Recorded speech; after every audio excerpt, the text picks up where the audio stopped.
Baik, bismillahirrahmanirrahim. Assalamualaikum warahmatullahi wabarakatuh. Saya atas nama Nurul Fadila dengan NIM 20800124110. Baik, di sini saya akan menjelaskan tentang pengertian dan manfaat karya tulis ilmiah. Karya tulis ilmiah adalah tulisan yang dibuat untuk menyampaikan informasi, gagasan, atau hasil penelitian dengan cara yang terstruktur, logis, dan bisa dipertanggungjawabkan. Istilah ilmiah berarti semua hal yang ditulis harus berdasarkan ilmu pengetahuan, fakta, data yang nyata, dan analisis yang mendalam. Tidak bisa hanya berdasarkan pendapat pribadi tanpa dasar yang jelas. Biasanya karya tulis ilmiah dibuat oleh pelajar, mahasiswa, peneliti, atau profesional sebagai bagian dari tugas sekolah, kuliah, atau pekerjaan. Tujuannya bermacam-macam, bisa untuk menjelaskan suatu fenomena, memecahkan masalah, dan menyampaikan hasil penelitian atau memperkenalkan ide baru. Dalam proses pembuatannya, penulis harus melakukan pengamatan, membaca berbagai sumber kepustakaan, menganalisis, bahkan melakukan eksperimen atau wawancara. Semua informasi yang dikumpulkan harus diolah dan ditulis secara sistematis, mulai dari pendahuluan, pembahasan, hingga kesimpulan. Jadi bukan hanya asal menulis, tapi perlu logika yang runtut dan didukung oleh data. Kenapa karya tulis ilmiah penting? Karena ini menjadi alat komunikasi utama dalam dunia akademis dan profesional. Dengan menulis secara ilmiah, seseorang bisa menyampaikan ide atau hasil penelitiannya dengan jelas dan dipercaya oleh orang lain. Ini juga melatih kita untuk berpikir kritis, objektif, dan jujur. Misalnya, seorang siswa ingin meneliti tentang dampak sampah plastik terhadap lingkungan, maka dia harus mencari informasi dari buku, jurnal, atau penelitian sebelumnya, lalu melakukan pengamatan langsung, kemudian menuliskannya dalam bentuk karya tulis ilmiah. Ini jauh berbeda dengan menulis cerita atau opini pribadi, karena harus ada data yang benar dan bisa dicek kebenarannya. Selain itu, karya tulis ilmiah juga menjadi standar untuk menunjukkan kredibilitas informasi. Informasi yang ditulis harus jelas sumbernya, tidak boleh mengandung kebohongan, dan harus bisa dipercaya. Keakuratan dan kejelasan menjadi hal penting agar pembaca bisa memahami dan menerima isi tulisan dengan baik. Dalam dunia pendidikan dan penelitian, ada beberapa jenis tulisan ilmiah yang biasa dibuat oleh pelajar, mahasiswa, atau peneliti. Arifin 2003 membagi karya ilmiah ke dalam beberapa jenis, yaitu yang pertama, makalah.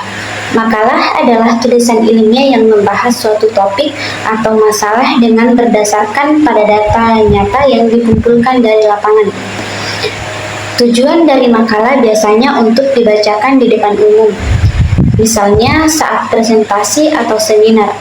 Selain itu, makalah juga sering menjadi tugas sekolah atau kuliah yang dikerjakan siswa dan mahasiswa. Yang kedua yaitu kertas kerja. Kertas kerja pada dasarnya mirip dengan makalah, tetapi pembahasannya lebih lengkap dan mendalam. Biasanya, kertas kerja disusun untuk dipresentasikan dalam forum akademik seperti seminar, lalu dibahas bersama untuk mendapatkan masukan atau jawaban atas persoalan yang diangkat. Yang ketiga yaitu skripsi. Skripsi adalah karya tulis ilmiah yang harus dibuat oleh mahasiswa sebagai syarat untuk lulus dari perguruan tinggi. Dalam skripsi, mahasiswa menggabungkan pemikiran sendiri dan pendapat para ahli, lalu membuktikannya melalui penelitian langsung, baik dengan terjun ke lapangan maupun melalui eksperimen di laboratorium. Yang keempat yaitu tesis. Tesis adalah karya tulis ilmiah yang dibuat oleh mahasiswa program magister S2. Berbeda dengan skripsi yang biasanya mengkaji ulang atau memperkuat penelitian sebelumnya. Tesis justru harus menyajikan temuan baru. Artinya, penulis tesis harus melakukan penelitian sendiri dan menyumbang pengetahuan baru yang lebih mendalam di bidang keilmuannya. Tesis lebih kompleks dibanding skripsi karena memerlukan analisis yang lebih dalam dan metodologi penelitian yang lebih kuat.